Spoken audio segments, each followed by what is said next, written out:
Hey guys, what's up and welcome back to today's show. We have a lot to discuss because Bitcoin just recorded a 5% drop and everybody is going crazy. So what is it? Is it the yen carry trade which has suddenly diminished, which is causing this to happen? Or is it the Tether FUD? Is it Michael Saylor and his company now openly saying that they might need to sell Bitcoin if their MNAP drops below one?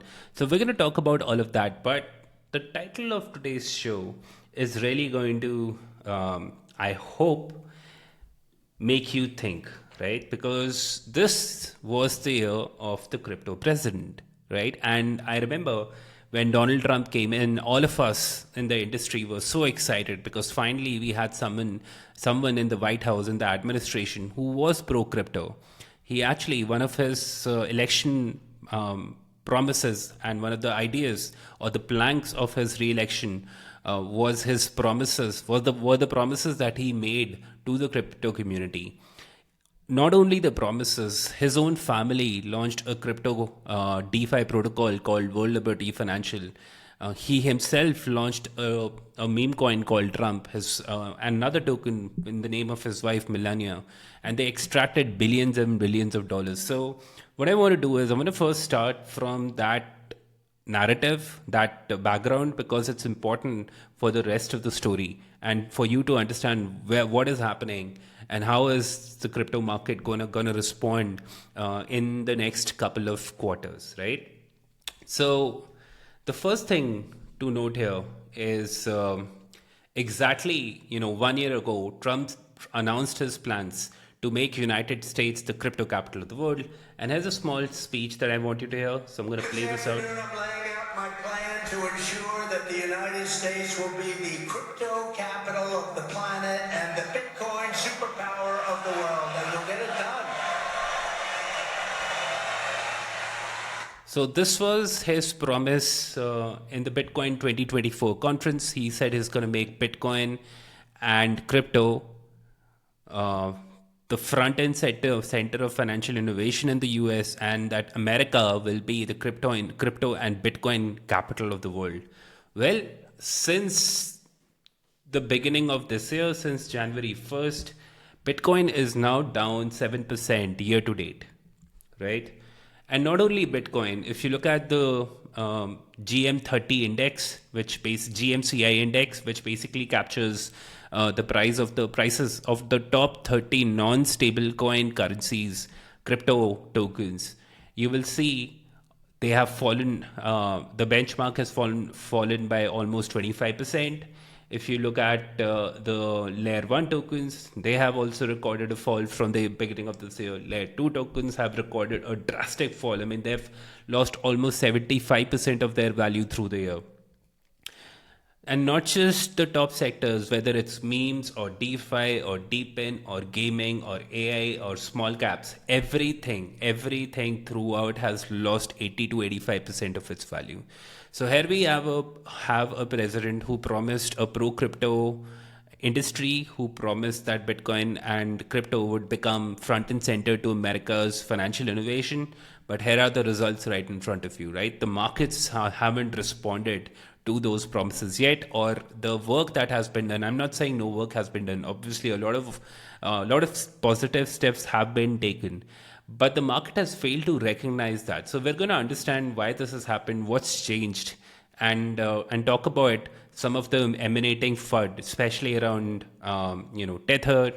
But that's not the only thing, right? We're going to talk about Ethereum as well, and with the Fasaka upgrade, why I think that's a landmark innovation shipped by Ethereum today, right? So, but I do want to start with this tweet because I think it really captures the heart of what has happened today, right? So Tether is insolvent. Saylor will be forced to sell. The carry trade is coming to an end. He's talking about the yen carry trade. The AI bubble is bursting. China and the US will simultaneously ban crypto. BTC is going to zero. It's over, bucko. So this is a very interesting tweet. It got a lot of engagement, and I thought I'll just start and address a few of these concerns, right? So let's first talk about Tether. So this whole FUD started this past week when S&P released their stablecoin stability assessment. Now, long story short, the stablecoin stability assessment report by S&P basically tries to assess Tether's ability to maintain its peg against the US dollar. And this report gave them a rating of 5, which on an assessment scale of 1 through 5, 1 is the strongest, is very strong, and 5 is extremely weak, meaning S&P is suggesting that Tether could actually lose its peg with the dollar. Now, the reasoning they give in this report is primarily because Tether apparently, quote unquote, holds a lot of high risk reserve assets, right? Basically, they have about $184 billion of USDT issuance, and against that, they hold about 75% of they hold about $112 billion in USD bills. They hold about $18 billion in overnight repo. They hold about $3 billion in term reserves repo. They hold about $6.5 billion in money markets, 30 million in bank deposits, and about 50 million in non-US treasury bills, which accounts for approximately $140 billion of assets covering that debt or that issuance. Now, apart from that, they have an additional $14 billion of secured loans issued. They also have $4 billion of other investments. They hold a huge Bitcoin bag. Almost $9.8 billion of Bitcoin is held by Tether right now. And also gold. They are one of the largest owners of gold. So the thing I want to say is, Tether's Tether. The whole FUD, first it was S&P and then it was Arthur Hayes. He came up and he said that the Tether folks are in the early innings of running a massive interest rate trade. And how I read this audit is they think the Fed will cut rates, which will crush the interest income. So the background here is that today Tether makes close to $10 billion or half a billion dollars, $500 million or more in interest income alone from the US treasury bonds and other, US securities that they hold, right? Now, you must be aware. No, starting.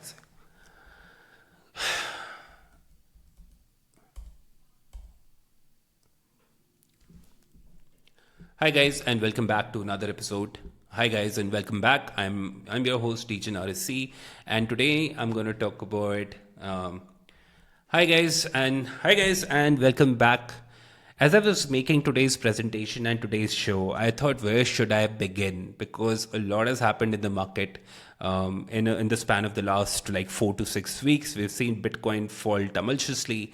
We've seen Ether seeing a sharp correction, and with that, almost the entire market cap of crypto is down by over $1 trillion.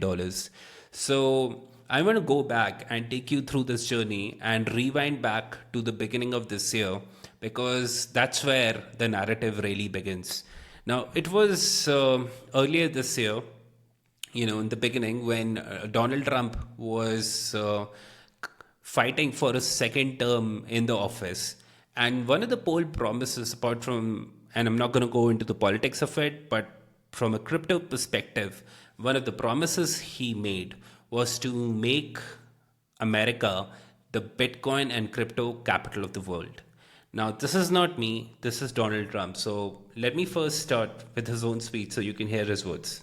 This afternoon, I'm laying out my plan to ensure that the United States will be the crypto capital of the planet and the Bitcoin superpower of the world, and we'll get it done.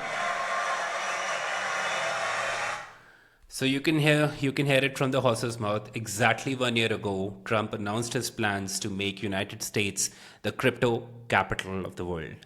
So what has happened since then?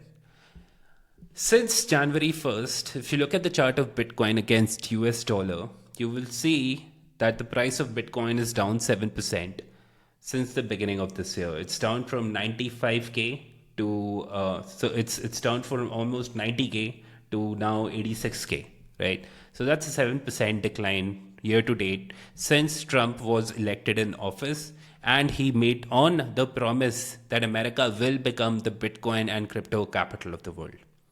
And it's not just Bitcoin, guys. If you zoom out, if you look at the market price of top 30 tokens, they have gone down significantly. If you look at layer 1 tokens, they have also addressed, a decline in prices. Same with layer 2 tokens. I mean, layer 2 tokens have suffered even more. They have lost almost 80% of its value. Then it's, if you drill down into higher risk on crypto sectors like memes or DeFi or deepen or gaming or AI or anything else, you will see that there has been a massive liquidity crunch and the prices have all but fallen all the way to the ground. Right? So this is where we are right now with the crypto market. So Trump came in, he promised that he's going to make crypto great again. He keeps talking about how he's changing the game for crypto, making America great again. But the numbers, the market tells you a whole different story. Now, speaking of today, I woke up earlier today and I was looking at the chart and I saw Bitcoin. And let me just grab that chart for you. I saw Bitcoin dropping by $5,000, right? That's almost, and let me measure this for you. This is almost a drop of 5.53%. Now, I'll be honest, it's not the first time that Bitcoin has recorded a drop of 5%. Even on 20th November, right, just like this 2 weeks back, it had dropped 5%. And if I go to the October 10th pricing, right, let me just zoom this out for you. If you look at October 10th, which was right here, which is when the whole cycle started basically devolving into the bear market, we saw Bitcoin on a single day drop by almost 13.5%. So what has caused this latest crash, right? And ZK Mike, I think he did a great job. I think he put in a good summary of everything that is being discussed on crypto Twitter today. So all the way from Tether being insolvent to Saylor to Michael Saylor of MicroStrategy, one of the largest Bitcoin treasury companies, having forced to sell his Bitcoin, and the yen carry trade coming to an end, to the AI bubble bursting, to China banning crypto once again, right? And so BTC is going to zero and it's all over. So basically, this is a sarcastic take because a lot of people, when it comes to the absolute bottom, they start losing all hope. They get into this dystopian view of the world, and it causes them to think in ways which are not objective. They get into the subjective streams of emotional outbursts. But let's talk about each of these issues and see if they really stick, right? Let's talk about Tether's insolvency. So this started this past week when S&P Global, which is one of the world's top-rated rating agencies, quote-unquote rating agencies, and we all know their handiwork in the 2008 financial crisis, right? When they gave AAA ratings to many of the mortgage debts which were issued by the investment banks and which were bought by insurance companies, which almost led to a global financial meltdown. So it's the same organization which issued a AAA rating to those TARDFI organizations, now giving a super weak rating to Tether. But let's go through what their concerns are. So S&P Global Stablecoin Sustainability Assessment Report basically tries to measure Tether's ability to maintain its peg with the US dollar. And they're saying that it's going to be very hard for Tether to maintain its peg with the US dollar because on their asset assessment framework, basically this report, they have analyzed all of the assets that Tether holds against the USDT that they have issued in the market. So if they have higher quality assets that can sustain a bank run, meaning today people go back and they start to sell USDT, does Tether have enough cash reserves, or does Tether have enough quality assets that will be able to take the load of these, in the event of a bank run. That's basically it. And they identify basically 5 points. They say first, the quality of assets held by Tether in its reserve are high risk. And in the next slide, I'll take you through what those assets are. We'll see whether they are high risk or not. And at the end of the day, I'll leave you to make your own judgment, right? The second thing they say is the disclosures Tether makes are there are certain persistent gaps in those disclosures. I think this is also partly true, and we'll address this in the upcoming slide as well. Then they say that Tether lacks robust regulatory framework. Now, this is partly true, partly untrue. Partly true because so far there was really no regulation. Stablecoin Act was actually the Clarity Act. The Genius Act, which basically regulates private stablecoin issuers in the US, was passed only earlier this year. And since then, Tether has actually launched a new stablecoin which meets all the compliance standards of the rules and regulations dictated in the Genius Bill, right? And then they say there is no asset segregation, and then there's limitations on primary redeemability. Meaning, if I go and try to redeem my USDT and get cash back, I won't be able to do so, right? So this was one. And then Arthur Hayes, Arthur Hayes is one of the big names in crypto. He runs a family office fund. It's called Maelstrom. And he issued his own FUD around Tether. And he was basically responding to the asset breakdown which Tether publishes on a quarterly basis. So on the right, you can see the report published by Tether, which basically shows that on the reported day, at the reporting date, these are the breakdowns of the reserves backing the fiat-denominated Tether tokens in circulation. So in total, they hold about $139 billion of cash and cash equivalents against $184 billion of issued, stable coins. And they hold about 40 odd billion dollars of other assets, which also back the same issuances. So what Arthur said was that Tether is in the early innings of running a massive interest rate trade. I'll talk about what this means shortly. And how I read this audit is they think the Fed will cut rates.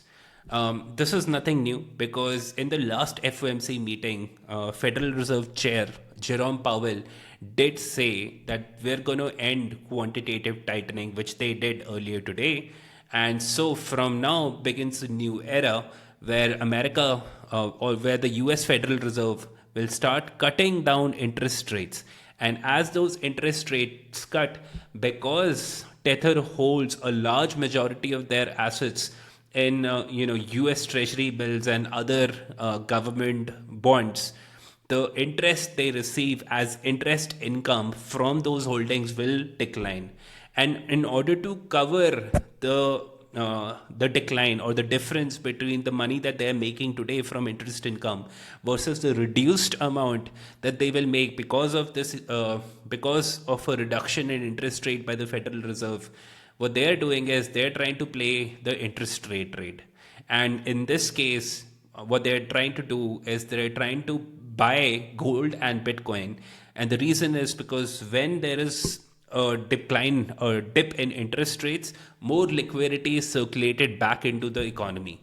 And as more liquidity goes back into the economy, it starts finding its way from lower risk assets to higher risk assets trying to chase yield, right? And so if I have more exposure in a higher risk asset early on, and when that new liquidity comes in, the price of my Bitcoin will skyrocket and I will make a lot of money in my treasury, right? So that's basically the interest rate trade that he's talking about. And this was in response. So in response, Arthur further states that they're buying gold and Bitcoin that should, in theory, moon as the price of money falls. Now, a roughly 30% decline in gold and BTC position will wipe out their equity, and then USDT in theory would be insolvent. Now, in theory, he's correct, but we'll talk about why this may or may not happen, right? So I'm sure some large holders, he concludes saying that some large holders and exchanges will demand a real time view of their balance sheet so they can assess the solvency risk of Tether. So this coupled with the S&P 500 report issuing a -5 rating, highlighting that it might be that that Tether is at a high risk of depecking against the US dollar. There was a lot of FUD in the market today. So to both S&P and Arthur, Paolo Ordino, who is the CEO of Tether, issued a statement. Let's read it out. So he said that Tether will continue to maintain a multi-billion-dollar excess reserve buffer and an overall proprietary group equity approaching $30 billion. So as at the end of Q3 2025, they have $7 billion in excess equity on top of the $184 billion in stablecoin reserves, plus another $23 billion in retained earnings as part of Tether's group equity. So they have stablecoin liabilities on or Tether that they have issued in the market, which stands as 184.5 billion. And if you combine the group equity, which is $30 billion, with the $181 billion that they hold in terms of assets on their balance sheet, then they are way above. They cover the over collateralization is somewhere around 104, 105%. And he goes on to say that S&P has made the same mistake of not considering the additional group equity nor the $500 million in monthly base profits generated by US Treasury yields alone. Some influencers are either bad at math or have the incentive to push our competitors. He's probably referring to Circle USD here. Forever trusting who we are. No, nothing else matters. So, I went ahead and I asked Grok, and I gave him all the information. I asked him if there is any, value to entertaining the FUD either coming from Arthur Hayes or from S&P. And here's what Grok said. Tether's dominance makes these concerns significant, but they're a mix of valid risk and overblown FUD that hasn't materialized in a decade. So Grok, especially on S&P, Grok says that points highlighting transparency gap and high risk exposure are fair. Exposure to Bitcoin volatility could pressure reserves. However, 77% of assets in safe reserves like US Treasuries provide a strong base buffer. That's the first thing to note. It goes on to say that Tether's $10 billion in annual profits from yields act as a natural bridge, as a natural hedge. And finally, a lack of a full audit is a persistent red flag, but quarterly reports show a persistent over collateralization. Like today, Tether covers their stablecoin issuances by more than 100%, like 107% of their issuances are covered by their asset base.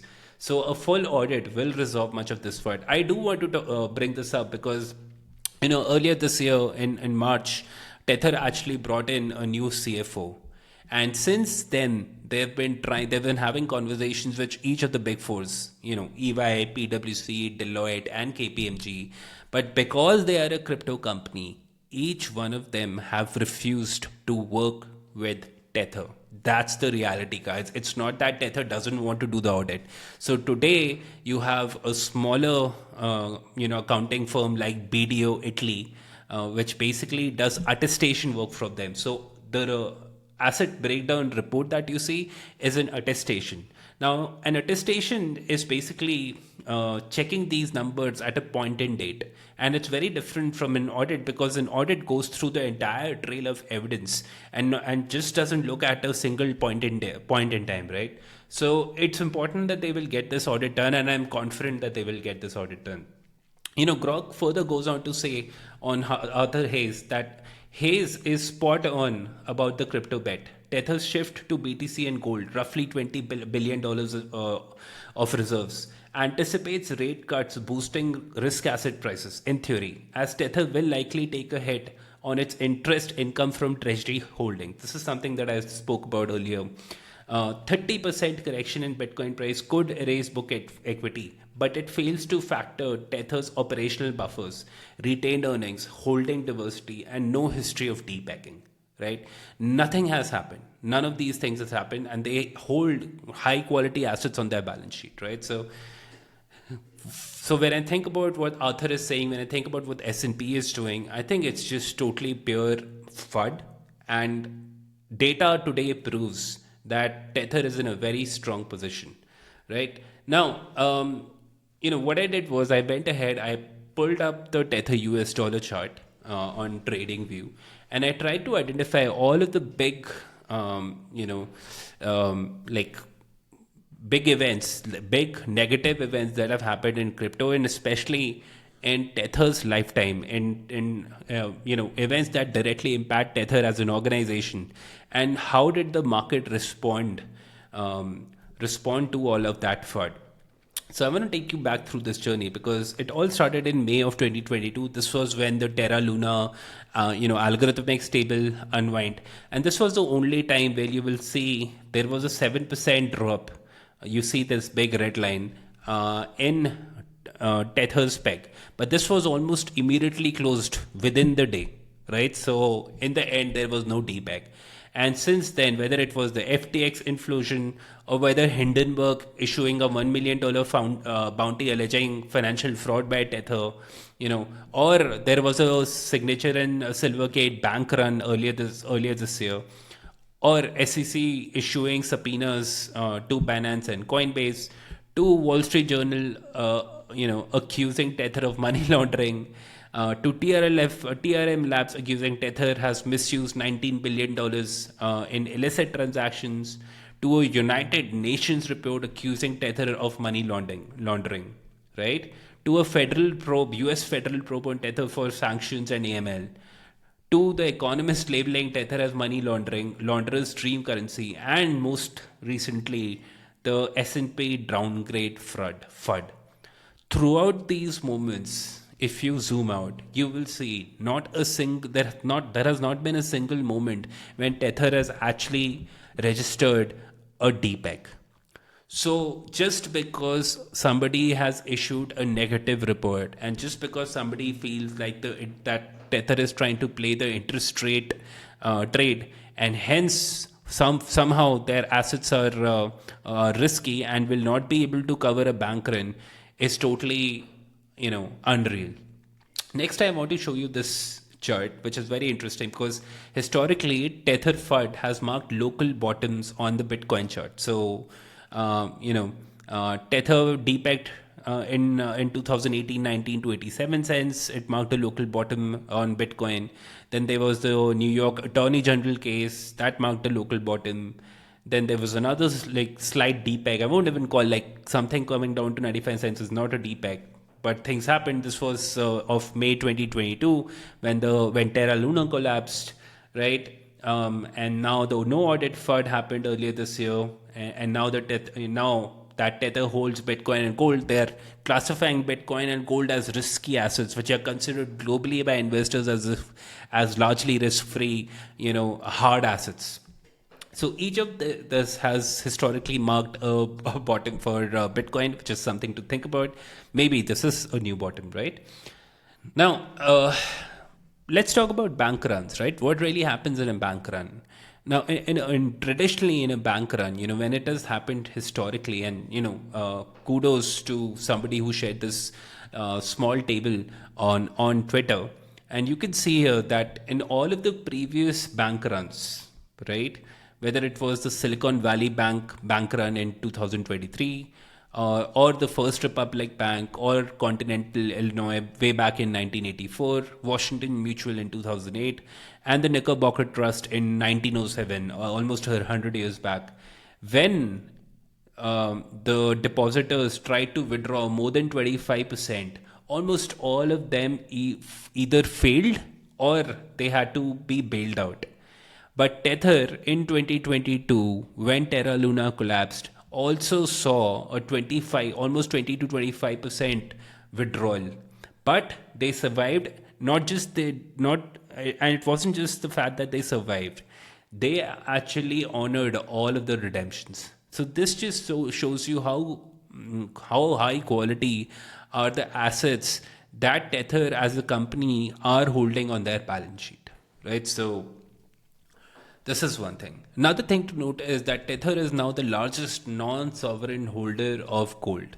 Tether's gold holdings today stand at roughly $12.9 billion, which equates to 104 tons of physical gold.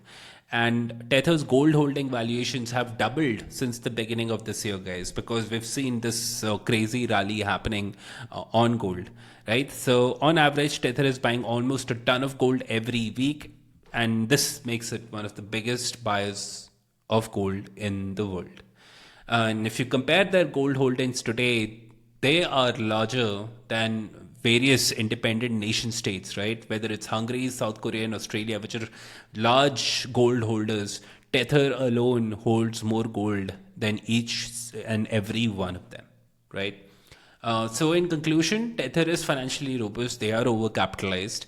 They're highly profitable, guys. They made $13 billion in 2024. They will make more than $10 billion or more in 2025 as well.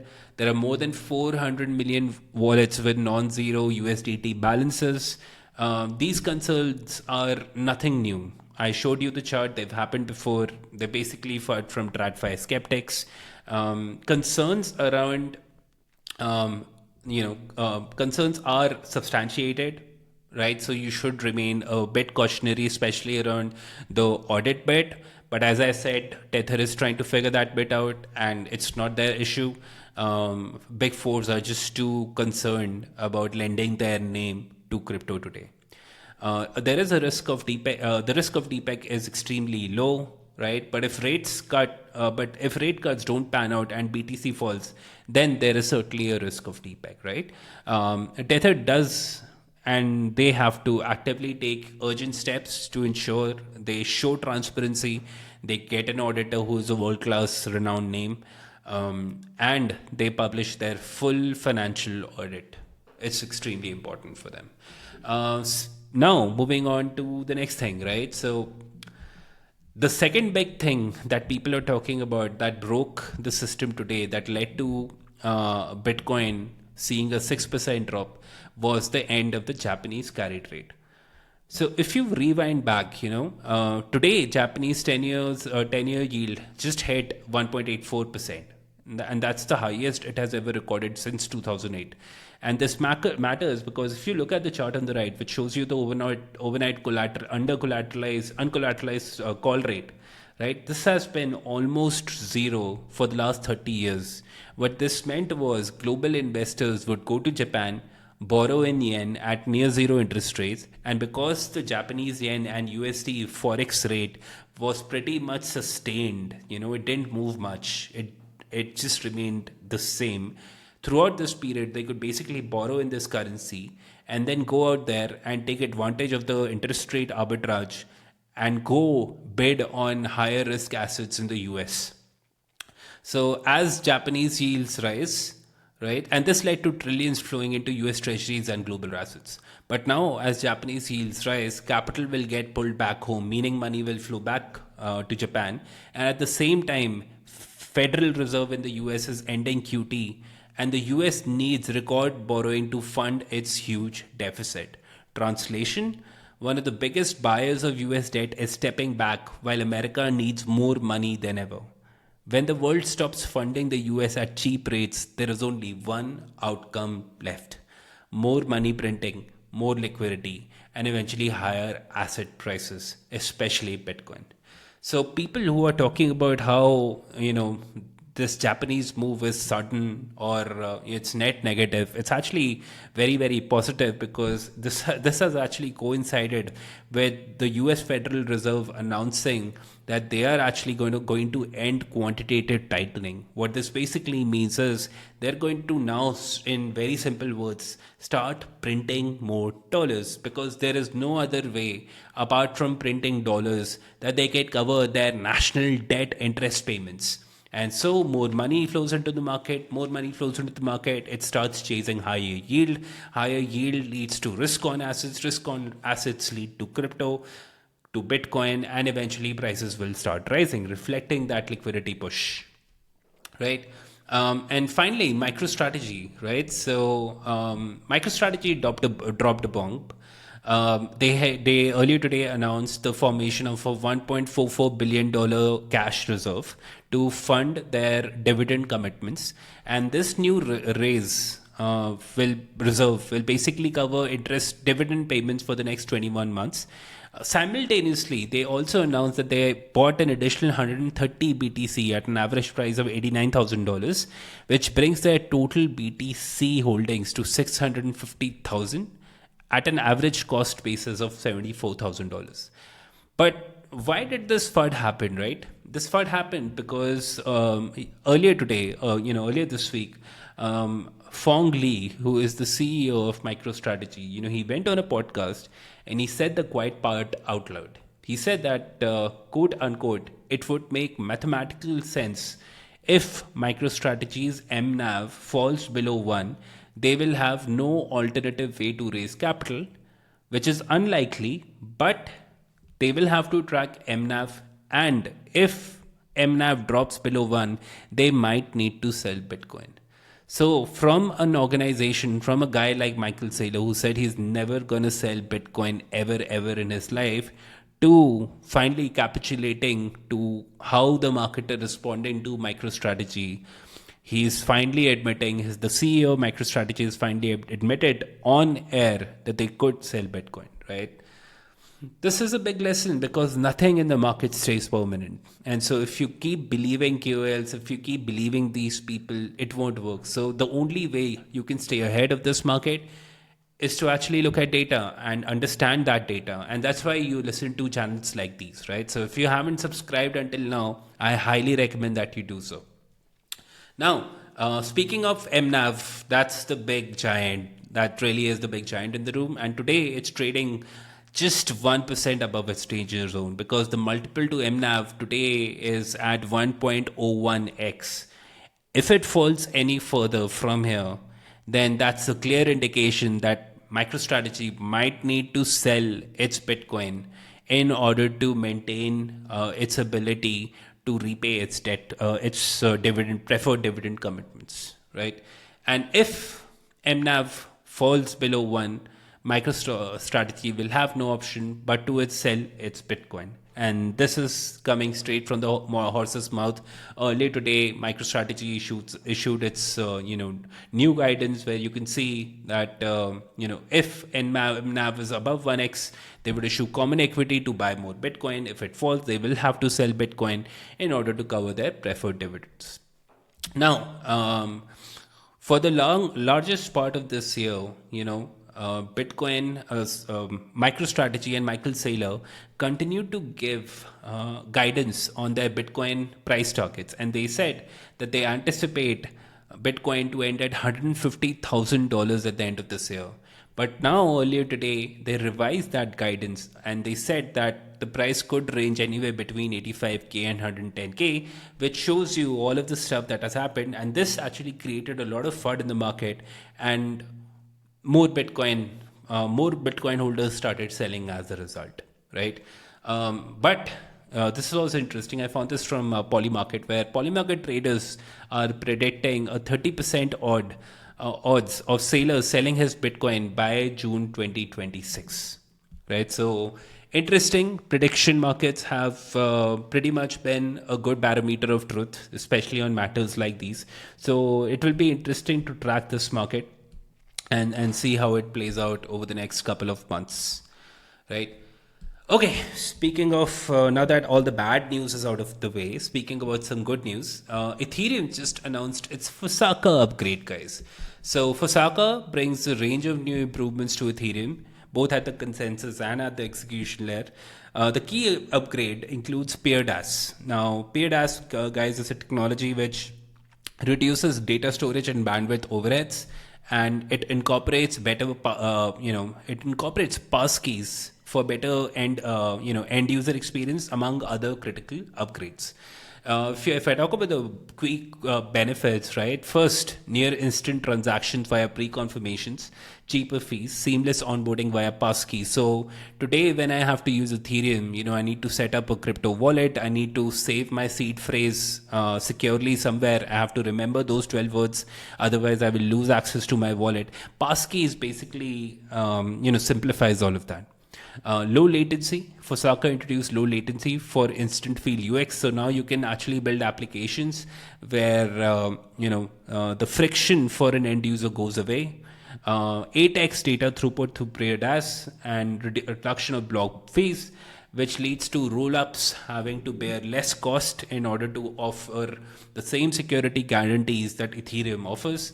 Lighter nodes, which will lead to reduction in validator costs as well, and predictable gas fees for enterprises. And also SecP 256R1 has been rolled out, which is a security standard that corporates and enterprises demand when they want to use enterprise software. And how does Fosaka stack Ethereum against Solana? Well, today Solana exceeds in speed, right? They have a sub 200 millisecond finality with Alpenglow and a low fees like $0.003 per transaction. They do like today 30 to 60x more transactions or throughput than Ethereum. But with Fosaga's PRIADAS and blob expansions, L2s, which are basically, think of L2s as Ethereum's extension layer, and in theory, they will be now capable of matching Solana both in throughput and cost, but without the centralization risks plaguing Ethereum. And so this completely changes the game in terms of this balance of how you have Solana maxis and Ethereum maxis each fighting. But I personally think this is an incredible upgrade, and this would certainly push both the communities to innovate further and improve blockchain as an efficient, decentralized magic computer. If you look through history, though, new major upgrades on Ethereum have barely ever seen, it's been mixed in terms of any impact on price action. When the merge happened back in 2022, when Ethereum moved from proof of work to proof of stake consensus mechanism, there was actually a decline in price. Shapela happened early in 2023, led to a decline in price. Denken happened, led to a new high. And today, we're in a down market when Ethereum has announced one of its bigger major protocol upgrades yet, but price has barely moved, right? So the positive price action has not followed the upgrade this time around. But speaking of institutional adoption, Ethereum controls $12 billion of the $19 billion RWA market. Amundi is one of the largest, European money managers. They manage $2.3 trillion of assets. And they have today launched their money market fund on Ethereum mainnet. Amundi, by the way, guys, is larger than Fidelity's tokenized treasuries. And, it just shows that Ethereum is still the dominant chain of choice for institutions. Now, finally, this was kind of interesting. An old Ethereum ICO wallet, when they bought Ethereum, when Ethereum did their ICO way back in 2015, and this wallet bought 40,000 ETH for a mere 12 grand, guys. And today, that ETH is worth over $120 million at current prices, and they've decided to stake all of that ETH into the proof of stake layer. So this is a vote of confidence by an initial buyer who bought Ethereum at an ICO price, and he's up thousands and 10,000x over his initial investment, which shows incredible vote of confidence by somebody like that. All right, talking about privacy, guys, off late for the longest time, Zcash was really ripping it, right? Bitcoin and other assets were basically recording a decline, and Zcash was going up, and keywords on Twitter were shouting on top of their voices that Zcash is the new Bitcoin. But here you have today, Monero, another privacy coin, has actually flipped Zcash, as Zcash has recorded a 50% drop from its all-time high of $750, currently trading at $364 at the time of this recording. It's important to understand, privacy as a narrative and Ben Cohen puts it perfectly when he says that narrative always follows price. So when you see those kind of narratives, you should actually go back and look at the data and see if there is real world adoption, right? So Zcash, and just in the last 24 hours, they did in total 50,000 transactions, and 80% of these transactions were non-private. Only 19% were shielded transactions.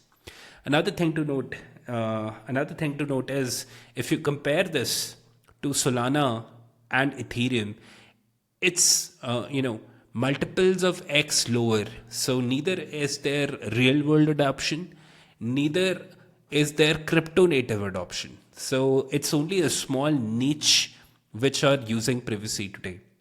It's also important to understand that law enforcement and intelligence would have a hard time accepting these privacy solutions or allowing them to go mainstream. One part of it is because the primary tension for governments is that these technologies enable complete anonymity, and this could hinder lawful access to information needed for criminal investigations and national security efforts. So it's important that we don't confuse the sudden increase in prices with some crazy good tech stuff. It usually is a cabal in crypto because it's a very small industry which is running and pumping the token and trying to dump it on somebody else, right? Mostly retail.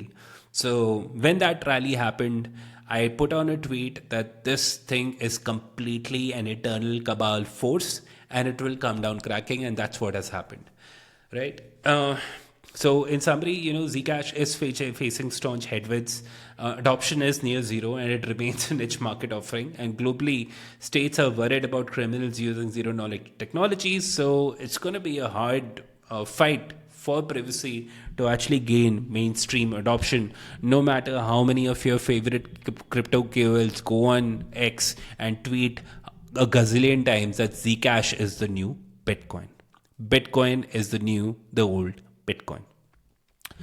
Okay, that's it from today's video, guys. I hope you enjoyed it, and I'll see you again soon, sometime soon.